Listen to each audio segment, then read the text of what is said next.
ഇത് completely goal കീപ്പർമാരുടെ കളിയെ മാറാനുള്ള വേൾഡ് കപ്പ്. ഇപ്പോൾ ഇത് ഇറാൻ്റെ ബീരൻ വണ്ട് കിട്ടില്ലൻ എന്ന് വെച്ച് കഴിഞ്ഞാൽ ഒരു ഒറ്റക്ക് ലൈക്ക് ആ ടീമിനെ കളിയിൽ നിർത്തി. ആൻഡ് ഇറാൻ 60 മിനിറ്റ് കഴിഞ്ഞിട്ട്, അതായത് ബെൽജിയത്തിനൊരു റെഡ് കാർഡ് വന്നു ആൻഡ് അത് കഴിഞ്ഞിട്ട് ഇറാൻ അങ്ങോട്ട് ഓണായി. പക്ഷേ ഈ ബെൽജിയത്തിൻ്റെ കാര്യം ഞാൻ ചോദിക്കട്ടെ.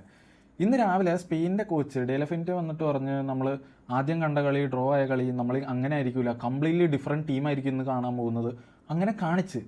പക്ഷേ ഈ ബെൽജിയം ഉണ്ടല്ലോ, എനിക്ക് തോന്നുന്നു മറ്റേ ലിജോ ജോസ് പെലിശ്ശേരി മൂഡാണ്. No plans to change, no plans to impress. കാരണം ഇവന്മാർ വണ്ടോട്ടെ ഇങ്ങനെ തന്നെയല്ലേ, ലൈക്ക് ജെനുവിൻലി ഒരു എനിക്ക് തോന്നുന്നു 2014 quarter final, 2018 third place finish, കഴിഞ്ഞ പ്രാവശ്യം ഗ്രൂപ്പ് സ്റ്റേജിലും പോയി. ഇവർ ഇത്ര ഇൻകൺസിസ്റ്റൻ്റ് ആയിട്ട് കളിക്കുന്ന ഒരു ടീം ഭാഗ്യക്കേടാണോ ഇവരുടെ കയ്യിലിരിപ്പാണോ അതോ വലിയ പ്ലെയേഴ്സ് ഇത്രയും വലിയ പ്ലെയേഴ്സ് തന്നെ ബാധ്യതയാവുന്നതാണോ?